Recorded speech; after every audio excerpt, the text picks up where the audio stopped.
Welcome to Narrated by Abby. Today, we're taking a hilarious, heartfelt journey through menopause with Hot Flashes and Holy Epiphanies, the story of one woman's transformation from corporate queen to globe-trotting goddess. It's funny, it's relatable, and if you've ever cried over oatmeal or mistaken coffee for a cooling fan, you're in good company. Chapter 1. The Unscheduled Rebrand. In the not-so-serene streets of Manhattan, Valerie reigned supreme in her domain of spreadsheets, sales decks, and espresso-fueled strategy sessions. At 50, she was the epitome of a self-made powerhouse, an executive armed with confidence, a killer PowerPoint, and zero tolerance for inefficiency. Her wardrobe, power suits. Her social calendar, booked solid with client meetings and red-eye flights. Her love life, mostly monogamous with Google Sheets. Children, marriage, those were charming concepts for other people. Valerie had goals, not diapers. She often joked with her assistant, "My longest relationship is with pivot tables." Life made sense, until her body mutinied. At first it was subtle, a wave of heat midwinter, a foggy forgetfulness, a sudden swing from laughing at cat memes to crying over them. She chalked it up to stress, jet lag, Mercury retrograde, anything but that. Then one morning, she found her car keys nestled beside a takeout container in the refrigerator. Her poodle tilted its head as if to say, "You good?" Later that week, in a freezing boardroom during a client pitch, Valerie's cheeks flamed red as beads of sweat trickled down her temples. Everyone stared. She gave a winning smile. "What can I say? These charts are hot." But the truth settled in later, during a 3 a.m. scroll through a sea of Google results. Hot flashes, mood swings, irregular periods, sleep disturbances. She read the symptoms like a shopping list she hadn't written. She leaned back in her chair, blinking at the screen. Well, that explains the sudden emotional investment in cat food commercials. And with that, she poured herself a glass of Chardonnay, toasted the moonlight, and muttered, "Menopause. Fabulous." Chapter 2. The Doctor Will Laugh with You. Now, Valerie was many things. A strategist, a public speaker, a master negotiator. But she was not a fan of gynecology. Still, after self-diagnosing herself via 3 hours of questionable internet rabbit holes, she needed professional confirmation. She booked the earliest appointment she could find. Sitting in the pastel-colored waiting room surrounded by parenting magazines and brochures on fertility preservation, she smirked.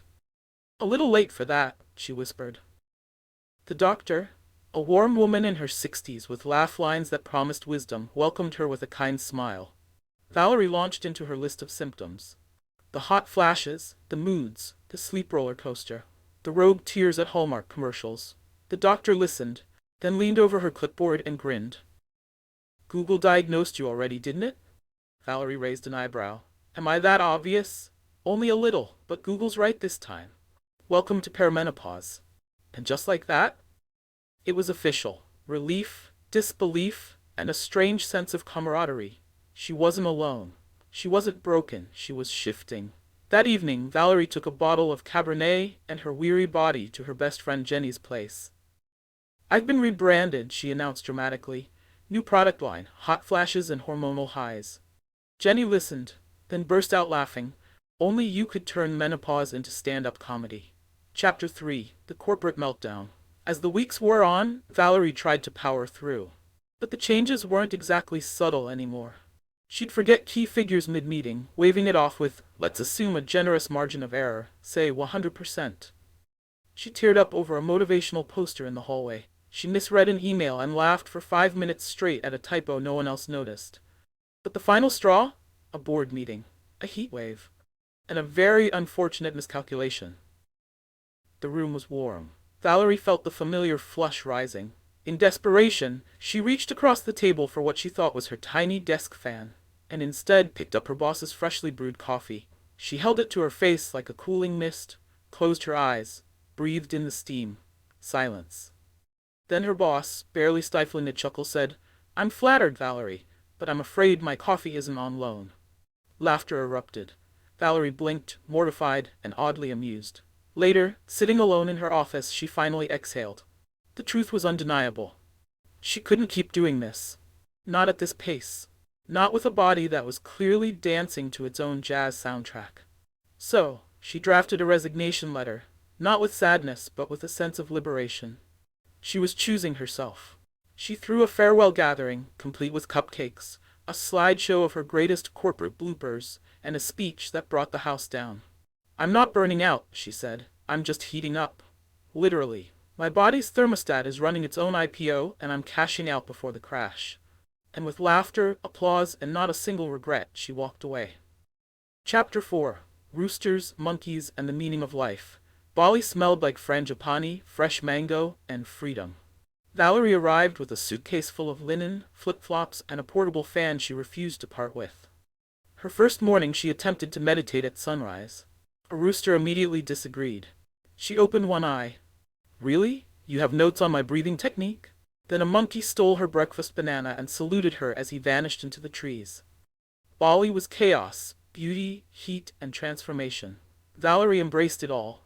One afternoon, while perusing a local market, she met Bu Katut, an elder woman with wise eyes and a contagious laugh. They spoke in broken English and hand gestures, until Valerie, half serious, asked, "Is there a cure for menopause?" Bu Katut placed a hand on her shoulder and said, "No cure, only dance." Valerie blinked. "Dance?" She nodded. "Your body changes. You change. Don't fight. Dance with it." It wasn't medical advice, it was better. She laughed on the walk home. "So now I'm hot, hormonal, and in a conga line with life." Chapter 5. Glaciers and Geysers, Iceland. Iceland was the coldest place Valerie had ever been, externally. Internally? Not so much. Standing waist-deep in the blue lagoon, she cracked a grin. "If I get one more hot flash, I might boil this whole spa." A man nearby chuckled. "You brought your own heat?" "Always," she winked. Later, wrapped in thick wool and staring up at the shimmering northern lights, Valerie was struck by how the sky itself seemed to be in transformation. Shifting colors, unpredictable, uncontrollable, beautiful, just like her. She whispered to no one in particular, "Maybe change isn't the enemy, maybe it's just the remix." Chapter 6. The Spice of Life, India. India greeted Valerie with honking tuk-tuks, swirling colors, and the scent of incense and chili. She'd come for clarity. What she found was curry, everywhere. She checked into a serene ashram in Rishikesh, the yoga capital of the world. Day 1, she rolled out her mat with purpose. Tree pose? She wobbled like a shopping cart with a busted wheel, then toppled into her neighbor. "Sorry," she whispered, "my tree needs more root support." The instructor chuckled. Balance comes from within, Valerie thought. So does instability, apparently. Her attempts at enlightenment were interrupted by digestive surprises, relentless sweating, and a now orange tunic after an unfortunate curry incident. "This is no longer a spiritual journey," she groaned. "It's a sitcom." Then came Devika, a yogini with silver hair and eyes that looked like they'd seen lifetimes. Valerie confided in her one evening over lukewarm herbal tea. "My body feels like it's betraying me." Devika tilted her head. "Your body is not betrayal, it is invitation." "To what?" "To witness your evolution." Valerie blinked. "Wow, that's beautiful, and suspiciously vague, but it stuck." Chapter 7. A Hennaed Heart, Morocco. From saffron-scented stillness to the chaotic heartbeat of Marrakech, Valerie dove into Morocco headfirst, and got immediately lost in the souk. She'd set out to find a spice vendor, and ended up in a fish market, holding a mint sprig to her nose like a makeshift gas mask. "Adventure," she muttered. "That's what I asked for." A local woman took pity and redirected her to a henna gathering, a celebration hosted by neighborhood women.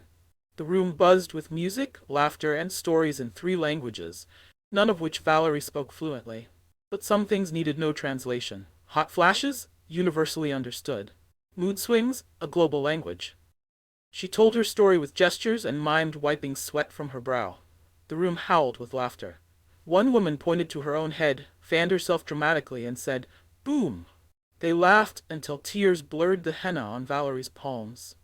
In that circle of strangers, she felt more connected than she had in years. Menopause, she realized, was a shared script passed from woman to woman, generation to generation, and she was merely writing her part, with flair. Chapter 8. Dancing Through Death, Mexico. Her final destination before returning home was Mexico. Vibrant, sun-drenched, and knee-deep in Dia de los Muertos. Valerie arrived just in time to join a street celebration, donning a La Catrina face paint design that smudged instantly. Children pointed. Valerie grinned. "Behold, La Smudgina!" Later, swept up in a traditional dance, she moved with more enthusiasm than coordination. Her feet didn't know the steps, but her soul didn't care. That night, amid marigolds, candles, and sugar skulls, she sat alone by an altar and exhaled. She thought of who she used to be, the version of Valerie who lived by calendar alerts and deadlines. She whispered her goodbye into the wind. "Thank you, you got me here, but I'm ready for something softer." It wasn't grief, it was gratitude. In a festival meant to honor endings, Valerie finally embraced her own beginning. Chapter 9. The Homecoming Hilarity. New York looked the same. Valerie didn't. Gone were the tailored suits and 6 a.m. alarms. In their place, flowing fabrics from Morocco, spices from India, and a monkey-shaped keychain from Bali that made her laugh every time she opened her front door. Her apartment had changed too. The once clinical space was now bursting with color, scent, and the joyful clutter of someone who had lived. Valerie invited friends over for a soft landing gathering. They came expecting vacation photos. Instead, they got the full show. She told the coffee cup story first, the Blue Lagoon incident next, then the rooster, the falling tree pose, the henna party, and the time she danced herself into a cactus. Every story ended in laughter. But somewhere between the punchlines her friends grew quiet. Not sad, just moved. Here was a woman they'd known for decades, sharp, ambitious, always composed, now glowing, laughing at herself, and somehow more powerful than ever. She raised her glass. "To every woman who thinks she's unraveling," she said, "you're not. You're evolving. Dramatically, hilariously, and sometimes sweatily, but evolving nonetheless." Chapter 10. Menopause Play in a Podcast. The old Valerie would have started a new company. The new Valerie started a podcast. She called it Menopausal Mirth, equal parts confessional, comedy hour, and sisterhood circle. Episode 1. I tried to cool my face with a latte. It took off. Listeners wrote in with their own misadventures, public fan attacks, midnight pajama sweats, irrational weeping over oatmeal commercials. And Valerie read every one. She didn't offer advice, she offered stories, space, permission to laugh. "I'm not here to fix menopause," she said. "I'm here to roast it." She recorded episodes from her kitchen table with a cup of herbal tea and zero regrets. Her inbox overflowed with thank you notes from women who finally felt seen. Hot flashes, it turned out, were easier to bear when someone was laughing with you. Epilogue. The second spring. A few years later, Valerie stepped onto a conference stage, not as a brand strategist or executive, but as a storyteller. She looked out over a room full of women in various states of transformation and smiled. "My second spring," she said, "has been thermally intense. Laughter, but also liberating, and occasionally spicy, especially when curry and hot flashes collide." She paused, let the silence land.